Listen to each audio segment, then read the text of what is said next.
خالد محمد حاشي ونين دلنيرا oo ku nool magaalada Hargeysa ee caasimadda Soomaaliland ma xidho mana gashado shaad ama koor ka celiya kuleylka iyo dhaxanta ba'an ee dhacaysa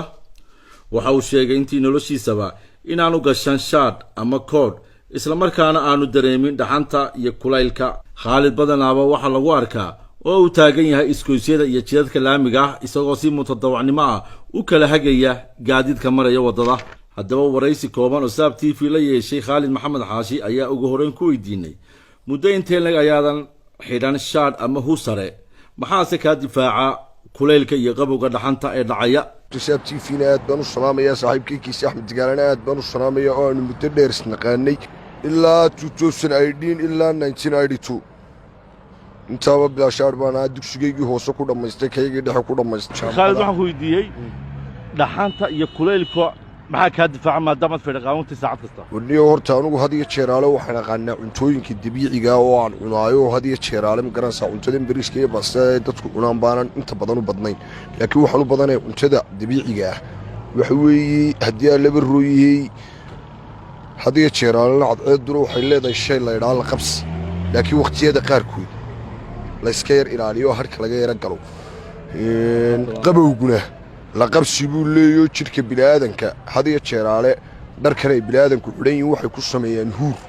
huurka markay ku sameeyaan qofku uu dhididaa dabeetana nuglaanba ku keenay hadhow tooliye qabowga kala laakiin aniga jidhkaygu dhar lamuu qabsan maadaama aanu la qabsanin hadiyo jeeraale waxaan ka baqaa haddii aan isku dayo inaan dhar xidho ama ay dhacdo garanaysaa in aan isku dayo inaan dhar xidho kaloo maanta bacadlaa tago suuqa ama aan dhar ka soo iibsadoo kale inaan surwaal soo iibsado mooyee shaadh inaan soo iibsado isku mid day karo waayo taana waan la ogolayn aniga laftirkayga hadiyo jeeraalna waxaan jecelahay dadka masaakiinta wixii igu hooseeya markii aan waxayo inkasta anigu inka gacanta wax ku haynin laakiin markaan waxayo ilaahay baa hadiyo jeeraale waxaye inaan aniguna wuxuu qabto hadiyo jeeraalna waxaan jecelahay cid kastoo Somaliland daroo Somaliland qiimaysa oo Somaliland kor u qaada inay walaalaha yihiin oo aan namideeyo dadka Somaliland waxaan faraya heere waxaan u baahanahay wax qabadka ayaa wax la qabsanaya oo wax la tabcanaya baan leeyahay hadii jeeraale gaadi Khalid imika hadii aan dhab ku keeno aan kood iyo suuq ruuxan ku soo jiro ma waxa la xiran maayo gashan maayo niyo haayo koodka iyo suudka leeymo ogolay laakiin surwaal weyn leeyo guriyo kiiso hadii aad maanta surwaal keento wax laga yaabaa inaan ka qaado surwaal ka xidho laakiin kood iyo suud iyo waxa aad keento waligay deemaan gashanno qofka bilaadanka waxaan u gashanin deema hayno hadiyo jeeraale isku qasbo marna ma isku dayna xidho dhowr goor waan isku dayay inaan xidho laakiin markaan yar jiruunba maab kale baxaya oo haddana maab kale xagga sirta u baa baxayo waa waxaan ilaahay amrino wali day isku maan aniguna ma garanaysa taxalujin aad isku maan taxalujin okay dhaxanta dhacaysay ma qowga Hargeysa ka jira wax horta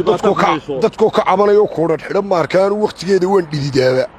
waqtiga ay dhaxantu jirto waqtiga aan dhididaba Khalid Maxamed Xaashi wani si weyn looga yaqaano magaalada Hargeysa waqtigan oo cimilada Hargeysa tahay mid aad u qabowna ma xinna husare taasina waa su'aalaha ugu badan ee markasta ay bulshadu weydiiso